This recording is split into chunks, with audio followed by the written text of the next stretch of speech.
pues creo que es hora de hacer esto. No sé cómo se va a escuchar, no sé cómo se va a ver, no se me dan bien estas cosas, la verdad. Pero bueno, lo que llevo queriendo hacer muchos años y lo tendría que haber hecho bastante antes, la verdad, es hacer un vídeo sobre este coche,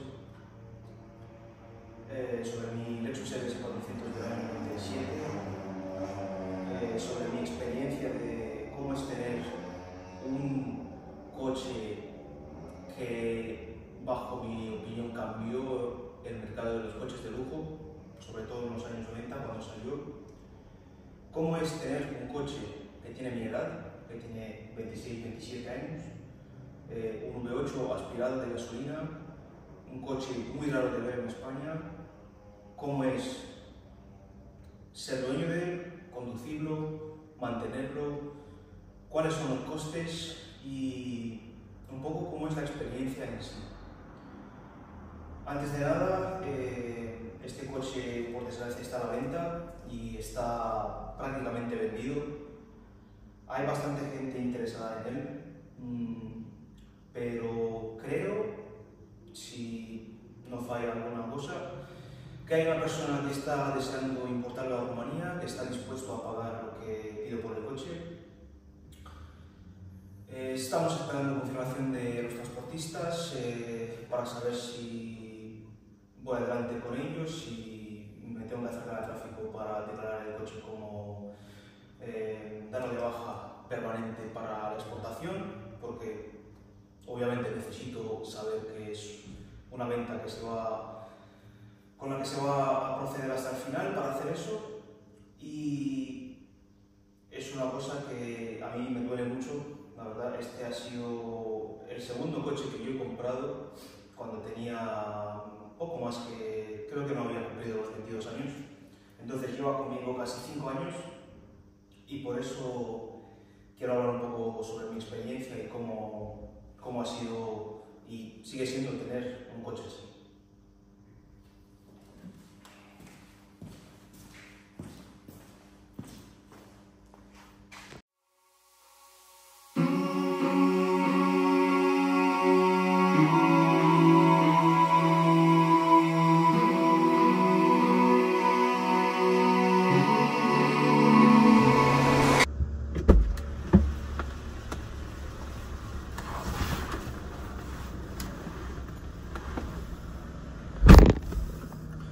Bueno, la verdad es que este vídeo iba a tener un enfoque completamente distinto.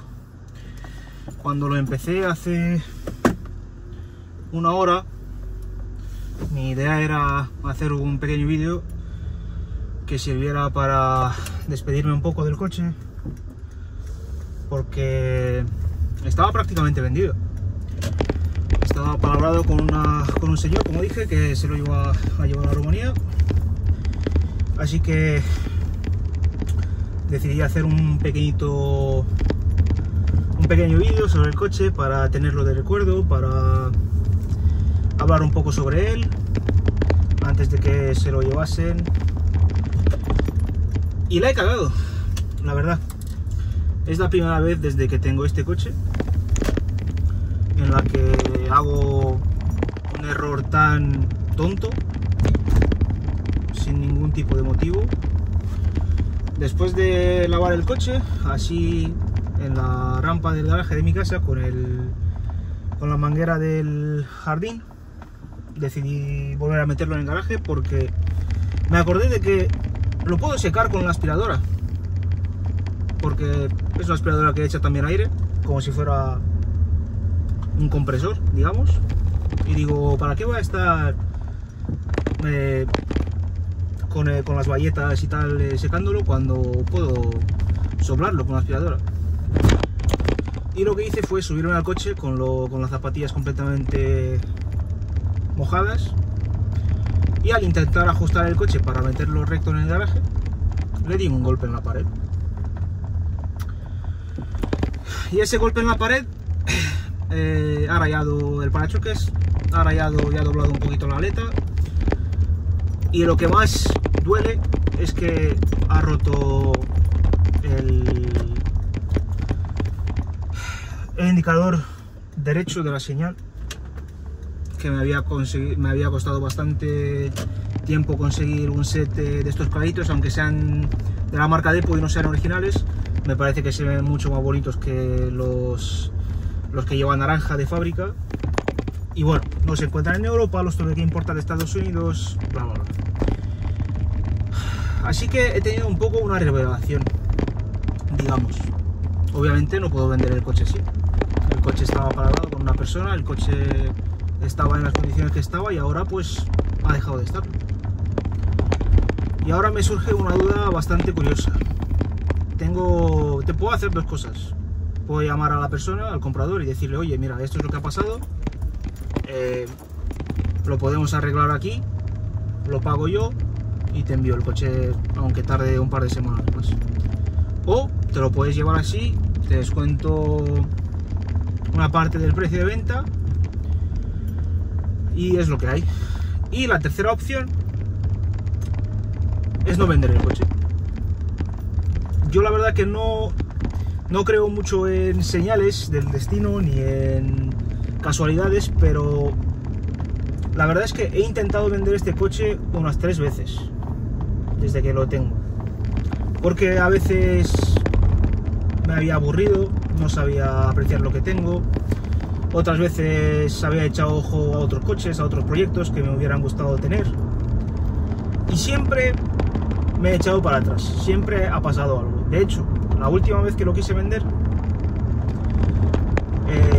antes de vivir aquí, yo lo tenía aparcado en un garaje privado, en una planta baja, ¿vale? En una segunda planta baja. El coche estaba guardado muy bien, al lado tenía una pared y en principio no le podían dar, no lo podían tocar, que es lo que yo buscaba. Pues la otra vez que lo quise vender, me lo encontré con el soporte de matrícula roto, con el parachoques reventado, sin poder acudir al seguro porque no habían pruebas, no tenían cámaras de seguridad y tal. Entonces esa vez hice lo mismo, digo, el coche ahora ya no está perfecto como yo lo tenía a la venta, lo retiro y me lo quedo. Esta vez ha pasado algo bastante distinto, esta vez he sido yo el que me ha cagado, ¿vale?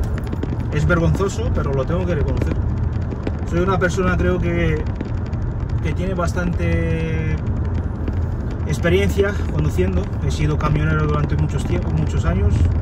Sigo trabajando, mi trabajo siempre ha sido, desde que me he sacado el carnet, mis trabajos y mis hobbies han sido siempre detrás de un volante. Entonces esto es muy vergonzoso para mí. Rayar el coche que ya está vendido, mi propio coche, mi propio garaje, que conozco como la palma de mi mano. Un coche que habré metido en ese garaje decenas de veces. Pero bueno, son cosas que pasan. Voy a dejar de dar la chapa con tonterías. No sé cuál va a ser al final el plan con el coche, pero lo que yo quería hacer esta mañana, antes de que pasaran todas estas cosas, era hablaros un poco sobre el coche. Cómo lo conseguí, cómo me decidí a comprar un coche que no mucha gente conoce y cómo es tener uno de estos coches. Pues bueno, yo, como acabo de decir, antes era camionero y hacía viajes internacionales. Yo siempre he sido muy fanático de los coches. Es una pasión que me viene de mi padre, que me inculcó él con pocos añitos y que creo que nunca voy a superar. Para mí mi vida es conducir, da igual que sean coches, camiones, furgonetas, tractores, me da absolutamente igual. Es a día de hoy lo que más disfruto haciendo. Y no solo eso, me gusta trastear con los coches, me gustan mucho los coches especiales, entre comillas, me gustan ediciones especiales, me gustan coches que no se suelen ver mucho, me gustan tanto sedans lujosos como coches deportivos, como coches de off-road, me gusta un poco de todo. Pero bueno, mi primer coche, bueno, de hecho mi primer coche fue un Audi A4 Avant del año 2008, que casualmente era el coche de mi padre. Cuando me saqué el carnet me dijeron que vamos a comprar un coche, porque yo era un chavalín y no tenía ni un duro. Y después de semanas intentando buscar coches, pues me dijeron, oye, no estamos encontrando coches, tú tampoco estás encontrando ningún coche que valga la pena. Mi padre era camionero en aquel entonces también, y me dijo, oye, mira, te voy a dar mi coche. lo vas a usar el tiempo que hace falta, vas a cuidarlo y claro, para mí, siendo un novel en esos años, yo sabiendo lo mucho que había trabajado mi padre para permitirse un coche más o menos bueno, un coche que se trajo de Alemania en esos años y estaba absolutamente impoluto, y me lo dio a mí, y ahí experimenté por mi propia piel lo que es tener que mantener un coche, aprender a aparcarlo en sitios donde no te lo toquen, cómo conducirlo para que no se desgasten ciertas cosas, cómo cuidarlo, cómo cuidar el interior, un montón de cosas. Yo llevé ese coche, claro, siempre con el respeto de, digo, coño, es de mi padre, no le puedo hacer nada, no le quiero hacer nada, no quiero decepcionarle, porque ha confiado en mí, me ha dado su coche y lo tengo que cuidar.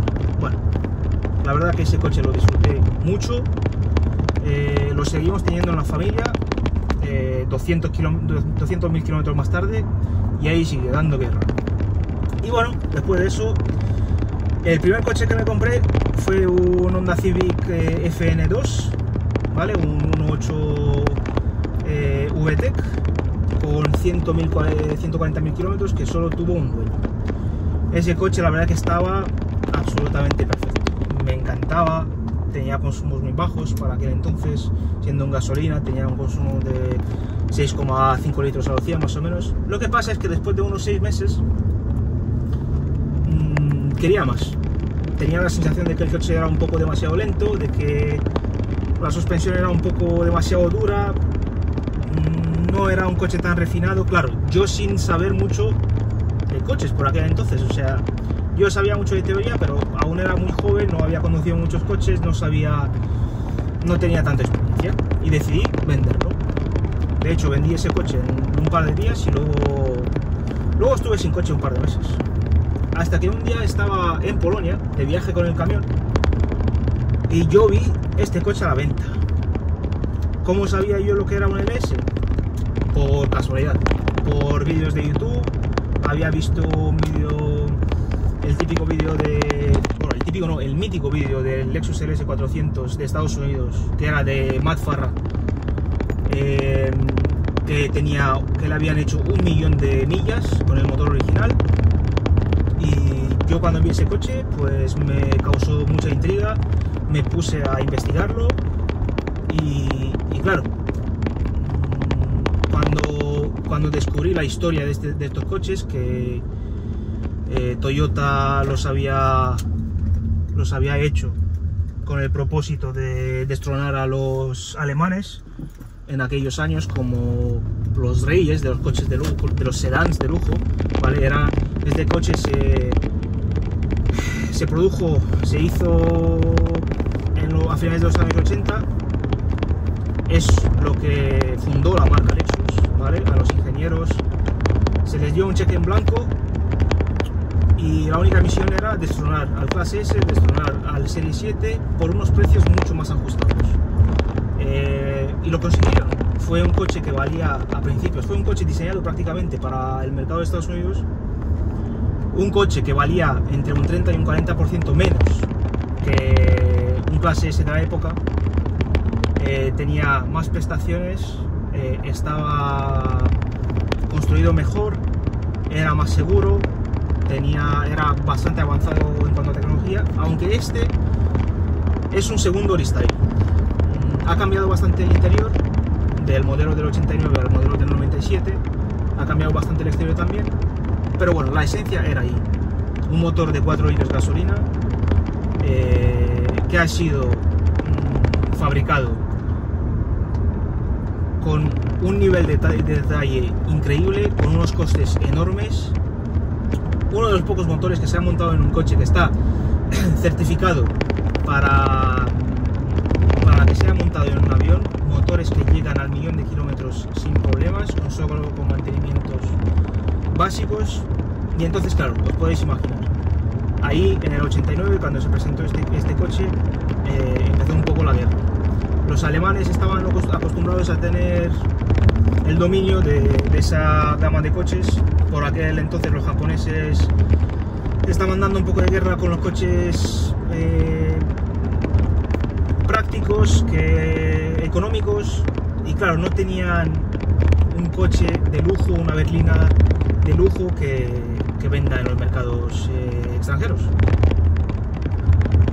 Así que bueno, con toda esa chapa dicha, para mí me parecía un coche muy especial. Y como dije, yo estaba en Polonia, en aquel entonces no había ninguno a la venta en España, ¿vale? Yo, viviendo en Murcia, vi el coche y estaba a la venta en Alicante. Tenía unas pocas fotos del coche, no sabía absolutamente nada más sobre él, no lo había visto en persona. Lo único que sabía es que la persona que lo estaba vendiendo me dijo: es el coche de mi madre, la semana que viene, el lunes, va a venir alguien de Inglaterra, se lo va a llevar. Si lo quieres... Bueno, como no, el móvil ha dejado de grabar. Había grabado prácticamente todo el tramo que nos hemos hecho. Y cuando he mirado la grabación, no sé si ha sido por sobrecalentamiento del móvil o qué, pero ha dejado de grabar. Así que nos toca volver a hacerla. Camino a casa. Sinceramente no me acuerdo ya ni lo que he dicho, ni lo que se ha grabado. Pero bueno, lo importante era enseñar el coche, lo que es conducirlo, y sobre todo de que no debería de conducirse así, porque es un coche con suspensión neumática, es un coche con una suspensión súper blandita, es un coche que pesa muchísimo, es un coche muy grande. Y ya os digo que incluso en tramos de montaña no muy duros, no tan técnicos como podrían ser muchas otras rutas, que por suerte en España tenemos esta suerte de que tenemos muchos tramos que son muy disfrutables. Pero bueno,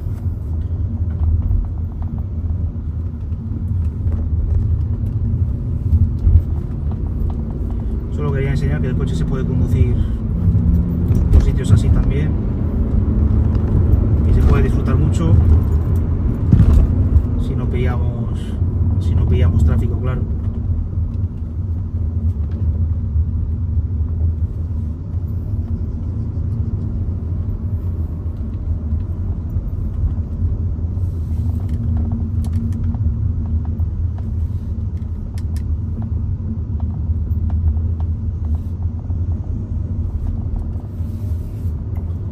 La verdad es que me sabe muy mal de que no se haya grabado, porque habíamos conseguido tener unos 10-15 minutos sin ningún coche por delante, sin nadie que molestarnos, sin ciclistas, sin... que no tengo nada en contra de toda esta gente, pero me refiero que quería poder grabar y enseñaros cómo puede ir un coche de 30 años y 2 toneladas por unas carreteras un poco más técnicas y tal. Pero bueno, a ver si... Lo malo de este tramo es que no hay muchas zonas donde se pueda adelantar, y yo no soy partidario de hacer el tonto, de adelantar en líneas continuas, de invadir carriles como hace este señor con el GLC que tiene, ¿vale? Me gusta disfrutar del coche, pero dentro de los márgenes de mis posibilidades como conductor y de las posibilidades del coche y de lo que ofrece la carretera, sin poner en riesgo ni a mí ni a otros participantes del tráfico, ni al coche, claro, que después de meterle una hostia a la pared hace cosa de una hora, es un poco es un poco gracioso que lo diga yo, pero bueno, a ver si nos podemos parar o dejar a esta persona que se aleje un poco y le podemos apretar un poquito. A ver. Encima esta era una de las partes que más se disfruta porque hay un par de giros cerrados, pero bueno, vamos a ver si se aleja un poco.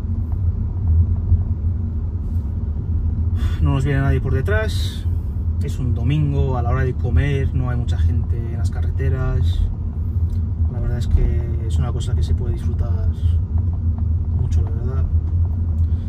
Si os gusta este formato de vídeos, que yo la verdad es que es la primera vez que lo hago, y lo hago más para mí, para tener recuerdos de esto y tal. Pero bueno, no sé si lo habréis visto, por ahí por el garaje tenemos un Hondita, un Accord 2.3 SR, que a ese también le viene, va muy bien en este tramo, digamos, ¿vale? Es un coche que pesa casi la mitad que este, y aunque no tiene tanta potencia, es muy disfrutón también, ¿vale? Pero bueno, vamos a ver si le podemos apretar un pelín, ahora que ya no está el señor del Mercedes delante.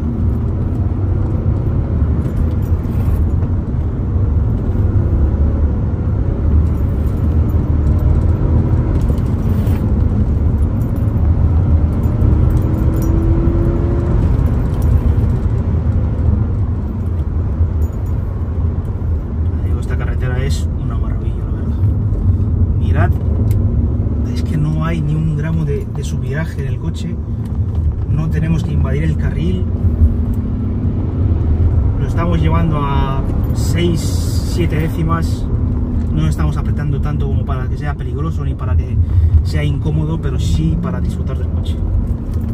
Y bueno, en cuestión de 15 segundos ya nos volvemos a encontrar con nuestro amigo, que la verdad que se lo está tomando con mucha calma, cosa que posiblemente haría yo también si estuviera de vacaciones por una carretera que no conozco mucho, la verdad. Pero bueno, vamos a ver si podemos parar. Es que si pudiéramos parar en algún sitio para que nos deje un poco de margen y así poder disfrutar un poco del coche. Pero bueno, no os he hablado mucho de kilómetros, de cómo está el coche. El coche, como lo dije antes, no sé si en la parte que se perdió o no. Solo tuvo un dueño, desde nuevo. Tiene actualmente 145.000 kilómetros. Lo compré con 120.000 aproximadamente. Y nada, la verdad es que es un coche que a mí me encanta, me flipa. Tengo sentimientos muy encontrados de si venderlo, si quedármelo, si pasar a otro nivel, ¿vale? No es un coche proyecto, es un coche completo, funcional, pero ya sabéis cómo va esto, se puede convertir en proyecto en nada, con desmontar suspensiones, frenos, un escape y tal. Se puede hacer de un coche perfectamente completo, original y tal, se puede convertir en un proyecto muy fácilmente. No creo que nunca llegue con este coche en concreto a esos niveles, no creo que sea un coche para hacer ese tipo de cosas, pero sí que podría disfrutar de un escape, la verdad, de un escape, un trago de escape creo que le vendría muy bien a este coche, sin ser demasiado cantoso, sin ser molesto a velocidades de autovía y tal, pero sí que un poquito de sonido en altas le vendría muy bien. Y este señor no se quiere alejar, es una cosa increíble. Yo no sé, si estamos yendo a 30-40 km por hora, le estamos dejando mucho espacio y me estoy perdiendo todas las curvas bonitas y guapas, pero bueno, esto igual habría que hacerlo por la noche o no sé.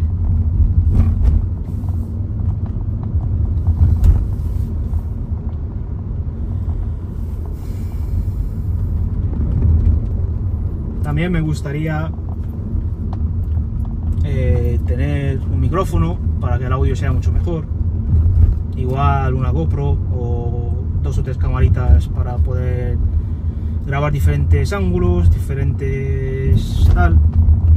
La verdad es que grabar con el móvil es un poco, es lo que hay, a veces se para la grabación, a veces el sonido no es que sea muy bueno, pero bueno, estamos haciendo lo que se puede. Ya les digo, es más que nada un vídeo para hablar un poco sobre este coche que no lo conoce, por desgracia, mucha gente. Incluso antes, cuando lo estaba lavando delante del garaje, me vino un vecino y me empezó a hablar y preguntar sobre el coche, que no sabía lo que era, que le parecía muy bonito, que si era un Mercedes, que esa es la pregunta más típica, la verdad, la pregunta que más me han hecho en estos 4 o 5 años. Oye, ¿es un Mercedes? No sé, ¿se parece a un Mercedes? Y digo, no, de hecho, los modelos de Mercedes que se parecen a este coche han llegado después de este. Bueno, ya tenemos al señor del Mercedes que está dando la vuelta ahí en medio de la carretera. No sé si se habrá equivocado, no sé si estaría dando una vuelta, pero bueno, nos queda un tramito de curvas. Vamos a intentar disfrutarlo un poco.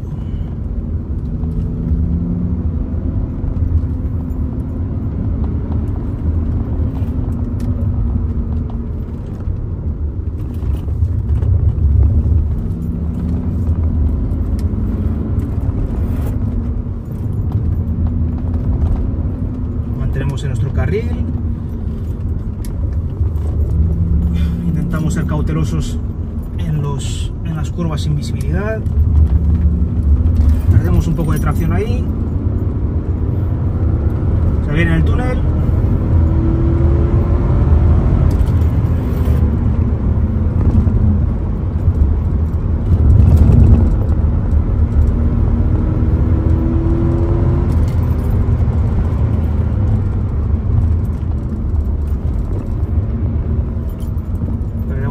Más de tracción ahí, pero como os digo, muy estable, se nota enseguida cualquier pelea de tracción.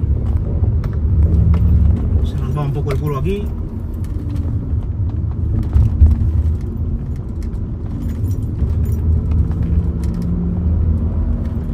Ojalá se notara en el vídeo, pero estoy seguro de que no. En la mitad de la curva, cuando aceleras a tope, el culo del coche se carga, se sale un poquito, pero luego vuelve a tener tracción enseguida, ¿vale? Con unos neumáticos con menos agarre esto sería ya otra cosa, o con el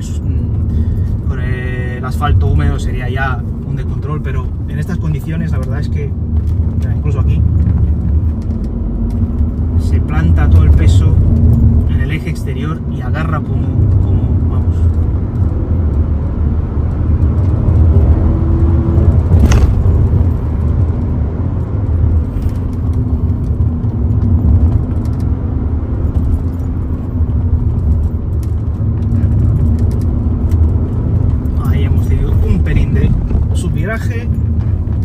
Pero nada importante. Ya digo, esto para un coche de este tamaño y de este peso me parece una burrada.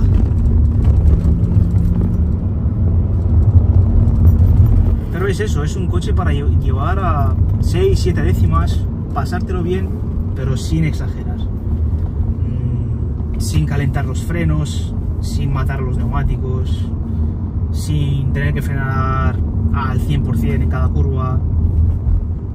Me imagino, de hecho hay un canal por ahí en Instagram que sigo, de un americano, al que no le sigue mucha gente, pero tiene uno de estos LS400, el último restyling, y lo tiene con suspensión deportiva, con el interior quitado, con escape directo, con brazos de suspensión diferentes, con geometría cambiada, con un montón de cosas, y vive en una zona bastante montañosa, y la verdad es que hace a muchos deportivos llorar con ese coche. Entonces es un coche que tendría no sé cómo decirlo, se podría hacer, ¿vale? Un coche relativamente rápido, ¿vale? Sería, incluso hay mucha gente que los usa para el drift y tal, pero bueno, a mí estos coches me gusta disfrutarlos así, lo más de serie posible, y nada. Creo que lo vamos a dejar por aquí, espero que se haya grabado. Intentaré grabar unos planos exteriores, interiores, para enseñaros un poco el coche, y si lo ve alguien y cree que escuchándome a mí hablar media hora, una hora y media sobre mis trastos, sobre los coches, sobre planes de futuro, sobre cosas que le podríamos hacer al Accord, si deberíamos vender y comprarnos algo para hacer un pequeño proyecto, hay muchas opciones, un Mercedes, un BMW, otro Lexus, otro Honda. No estoy muy indeciso, la verdad. Este es mi coche este es mi primer coche tocho en comparación a los otros. Es el coche que más ilusión me ha hecho tener, y la verdad es que no sé si estoy preparado para deshacerme de él, aunque ya le digo que hay gente interesada que lo quiere comprar. No sé ahora con el golpe que tiene en la aleta, pero bueno, veremos. Pero bueno, lo vamos a dejar por aquí. Y espero poder hacer este tipo de cosas más a menudo. La verdad es que lo estoy disfrutando más de lo que pensaba. Me estaba imaginando de que me iba a costar mucho hablar, sobre todo mientras estoy conduciendo, pero la verdad es que no. La verdad es que lo estoy disfrutando bastante y espero que la gente que ha aguantado hasta aquí también lo haya hecho igual que yo. Bueno, un saludo y nos vemos por ahí.